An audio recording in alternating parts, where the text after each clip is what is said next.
Bonsoir à tous. Donc, la tranquillité et la sécurité sont des préoccupations majeures pour les habitants. C'est une exigence tout à fait légitime qui s'exprime fortement auprès des maires. Les mécontentements de la population concernent notamment les trafics de drogue au pied des immeubles, les rodéos, les tirs de mortier, les nuisances nocturnes notamment. Les tensions peuvent être vives dans certains quartiers et au moindre incident, c'est un risque d'embrasement. Depuis des années, les gouvernements successifs n'ont cessé de réduire les effectifs de la police nationale et de la gendarmerie. Depuis 2007, les effectifs ont fondu sous Sarkozy, ils ont légèrement augmenté sous Hollande, mais à ce jour, nous ne sommes toujours pas au niveau de ceux de 2007. Quant à la douane, les effectifs ont considérablement chuté entre 2011 et 2015, alors que les besoins sont immenses pour démanteler les réseaux de trafic de drogue. Nous sommes toujours en dessous des chiffres de 2011, alors que les rentrées de drogue explosent sur le territoire. Le trafic de drogue est le premier marché criminel de France, avec un chiffre d'affaires estimé à 3,5 milliards d'euros.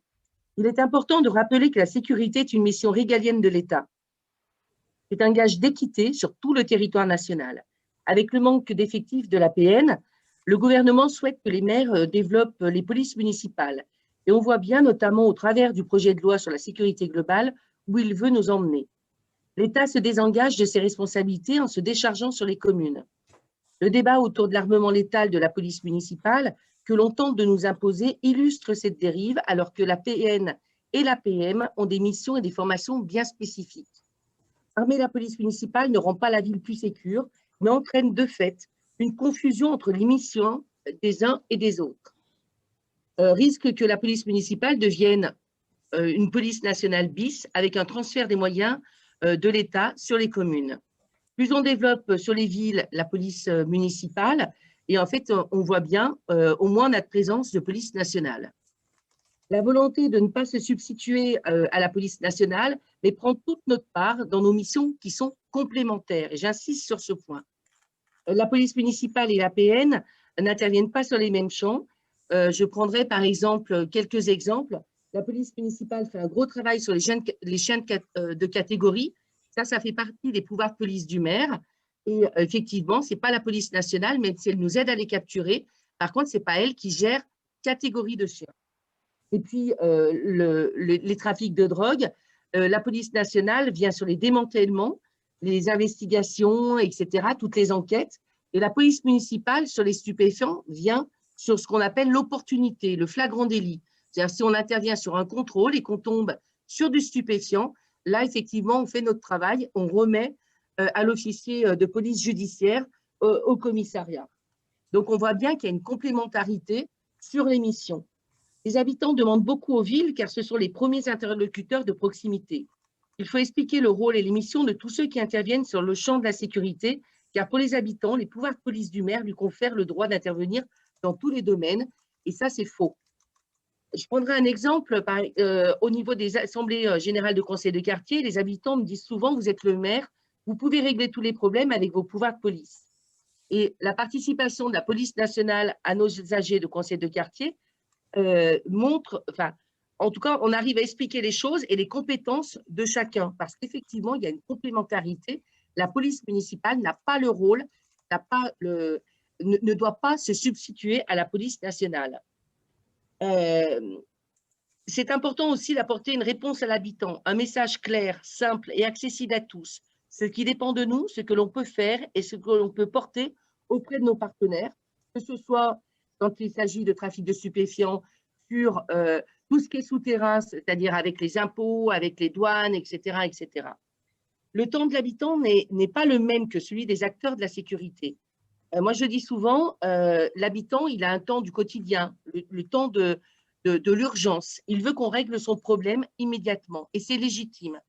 Par contre, effectivement, on voit bien que le temps d'une ville, le temps d'une métropole ou le temps d'une enquête n'est pas le même, n'est pas forcément le temps de l'urgence. Une enquête, ça prend du temps et ça demande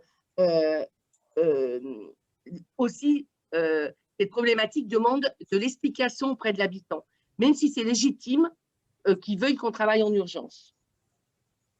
Ce qui est primordial, c'est que les habitants ne se sentent pas abandonnés ou délaissés, qu'ils n'aient pas l'impression en fait qu'on ne fasse pas le travail. et du coup, ils doivent être dirigés aussi vers le bon interlocuteur. Notre ville agit avec tous ses partenaires sur tous les aspects pour améliorer la tranquillité et la qualité de vie des habitants. Pour le maire, la ville est un puzzle. Tout est important pour rendre la ville plus sécure. Un cadre de vie serein et apaisé contribue à lutter contre le sentiment d'insécurité. Un endroit mal éclairé, des rues sales, des dépôts sauvages, des attroupements dans les halls d'immeubles, ça donne un sentiment d'insécurité et ça peut être aussi un problème de sécurité. Mais le problème d'insécurité, le ressenti, peut être beaucoup plus fort que le problème réel. En 2019, nous avons mis en place, justement pour ça, le CLIC, c'est-à-dire qu'en fait, c'est une plateforme où vous dites tous les signes, on signale tous les dysfonctionnements qui sont sur la voie publique, les dépôts sauvages, etc. Ce qui fait que du coup, ça peut aussi dégonfler un certain nombre de choses. C'est-à-dire qu'en fait, montrer une propreté ou aller vers la propreté peut aussi aider sur un certain nombre de difficultés. Et un habitant qui nous signale des problèmes, par exemple, de tableaux électriques, etc., ça peut devenir un problème de sécurité plus tard. Donc, c'est important aussi qu'il puisse signaler tous ces dysfonctionnements. La ville agit de manière préventive pour éviter les situations à risque, avec la surveillance du patrimoine communal, les fermetures des squares, etc. Ça aussi, ça fait partie de nos missions et de pouvoir police du maire, faire la fermeture des squares. Sur certains lieux sensibles, avec les partenaires, nous faisons des visites de terrain pour faire émerger des solutions, des aménagements spécifiques pour faciliter l'intervention de forces opérationnelles, etc. La sécurité doit être intégrée sur tous nos projets, notamment dans la rénovation urbaine des Minguettes, c'est ce que nous faisons, mais également au Grand Paris, pour justement prévenir les futures situations. L'urbain peut être bien pensé pour aider à mieux gérer les situations des forces opérationnelles plus tard, mais également de gérer des usages qui pourraient être déviants par la suite. Nous nous adaptons sans cesse aux nouvelles problématiques, que ce soit les camps illicites avec des dispositifs de vigilance sur les bâtis et les terrains. Ça aussi, ça peut être des difficultés parce que pour les personnes, ça peut être des mises en danger, mais également pour les riverains. Nous avons aussi des nouvelles problématiques de squat d'appartements vacants, et là, on travaille avec nos bailleurs. Et puis, je donnerai l'exemple du marché parallèle des Minguettes où nous avions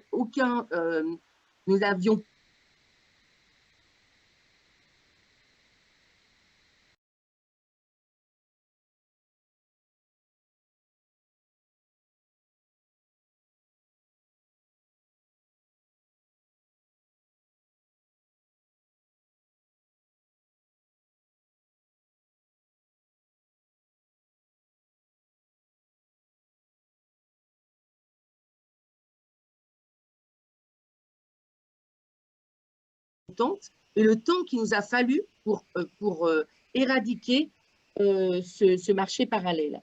Nous avons un partenariat très serré avec la police nationale et tous les acteurs de la sécurité, notamment en complémentarité avec la police nationale. Nous avons une convention, toutes les polices municipales et la police nationale, il y a une convention qui détermine les missions de chacun et les missions que nous faisons ensemble. Il y a également, je rencontre régulièrement le commissaire pour faire le point sur certaines situations. Nous avons mis aussi en place une réunion d'acteurs de terrain toutes les 7 semaines avec Keolis, le Citral, les plus gros bailleurs de la ville, le commissariat, pour justement être au plus proche des difficultés, notamment les occupations de parties communes, etc.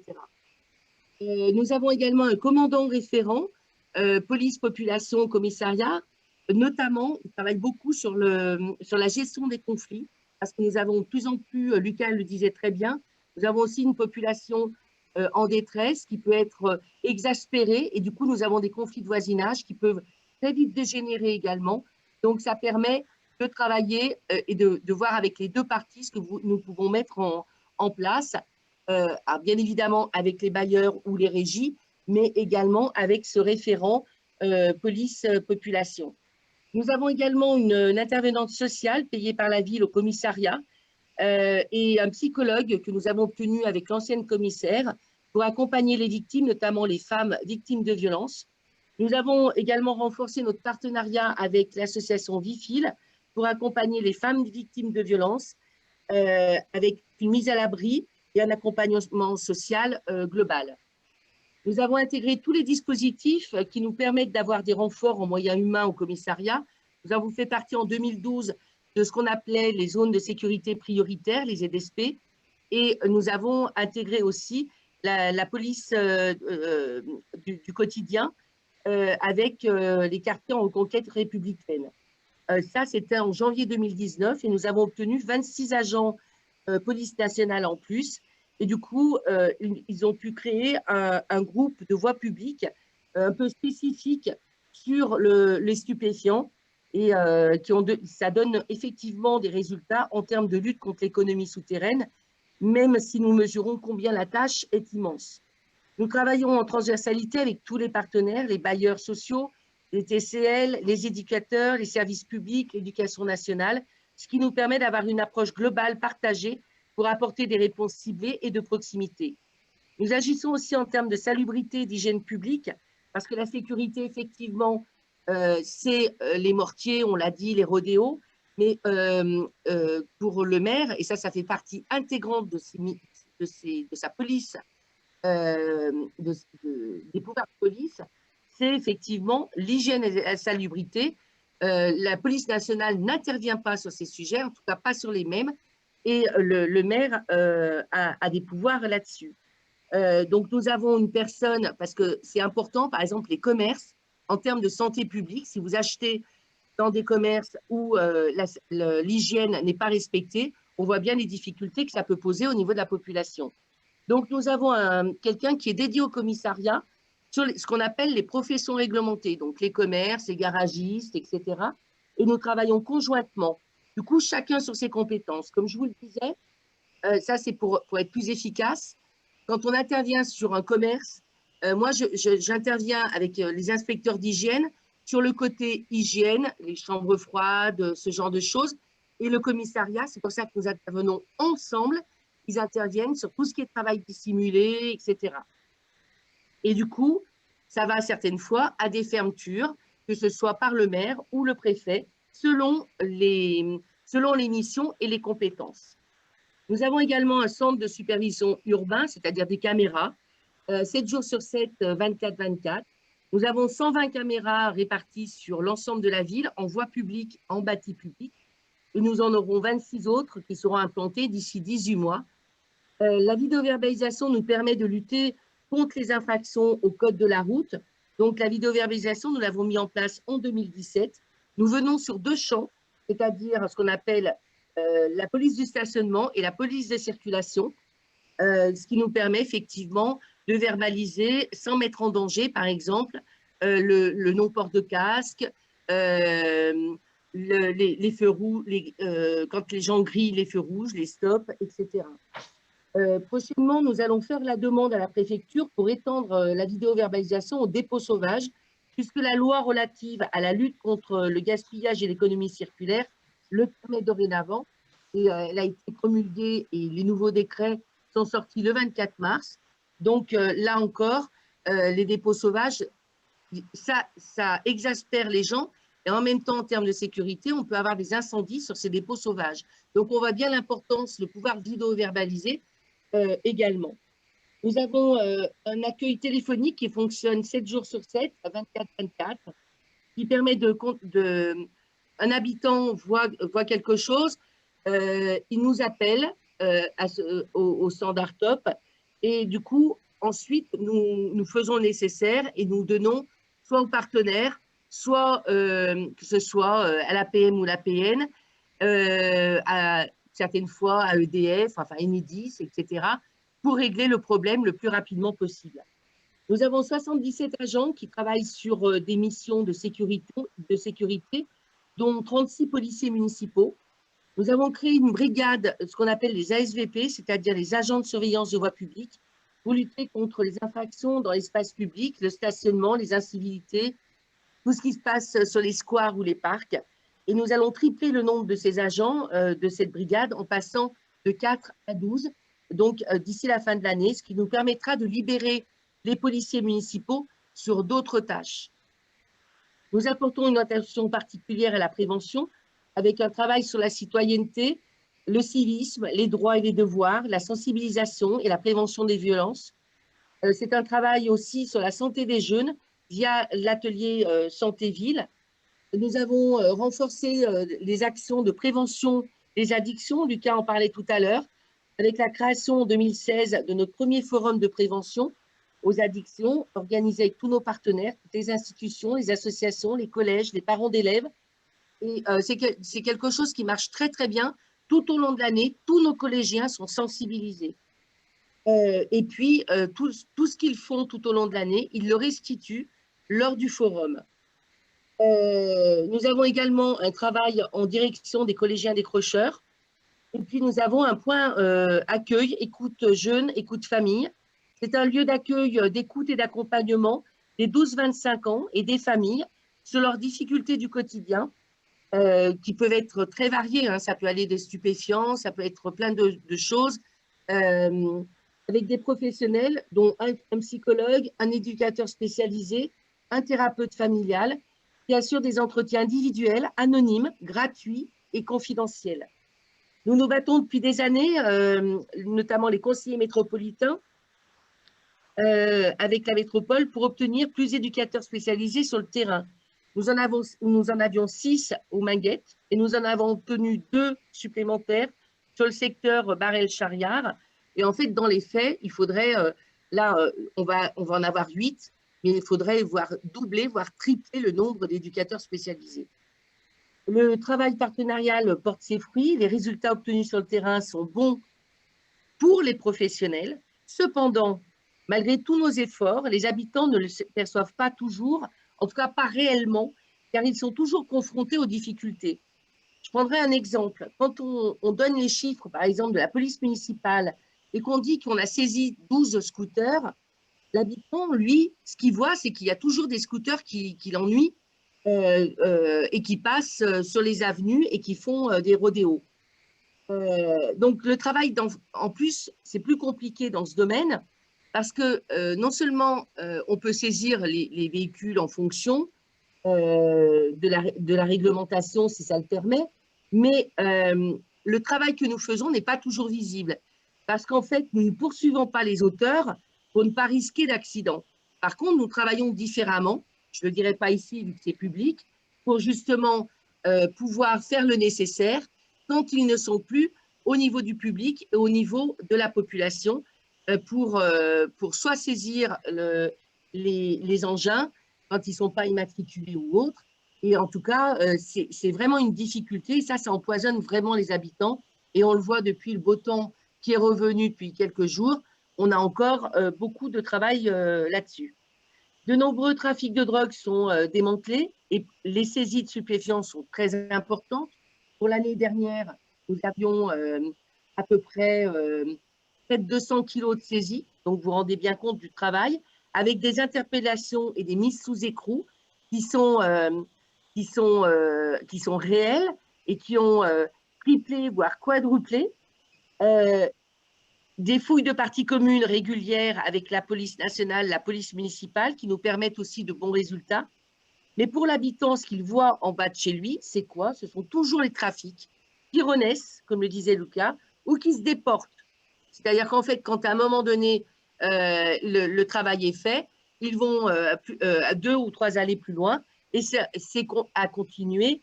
Et quand les dealers sont arrêtés, les trafics se reforment assez rapidement. C'est comme le tonneau des Danaïdes, on n'en finit jamais, puisque la drogue continue de rentrer dans le pays et qu'il y a toujours autant de consommateurs. Malgré tout ce qu'on peut développer, la situation reste fragile. Le moindre fait peut dégénérer en violence urbaine. En France, on le voit bien, de nombreux quartiers sont tendus. Et en conclusion, la sécurité et la tranquillité publique, c'est un combat de longue haleine, développé avec tous nos partenaires. Cependant, l'État se doit aussi de répondre à l'urgence nationale que représentent les trafics, car la France est gangrénée par les trafics. Il y a urgence à agir nationalement sur tous les aspects, et notamment en termes de sécurité, de santé publique pour les consommateurs, avec des campagnes nationales de prévention, parce qu'on le voit dans les collèges, dans les lycées, il y a beaucoup de campagnes de prévention, mais pas forcément sur la drogue. La nécessité également de faire évoluer les lois pour simplifier les procédures, renforcer les capacités d'investigation, rendre l'action de la police et de la justice plus efficace et apporter des réponses pertinentes à l'évolution de la délinquance. Comme je le dis souvent pour conclure, la sécurité, ce n'est ni de l'angélisme, ni de la démagogie, et surtout pas du populisme. Il faut beaucoup d'humilité. C'est une tâche souvent très ingrate, car rien n'est définitivement gagné, et il faut sans cesse remettre le travail sur le métier, mais surtout, il ne faut rien lâcher pour notre population.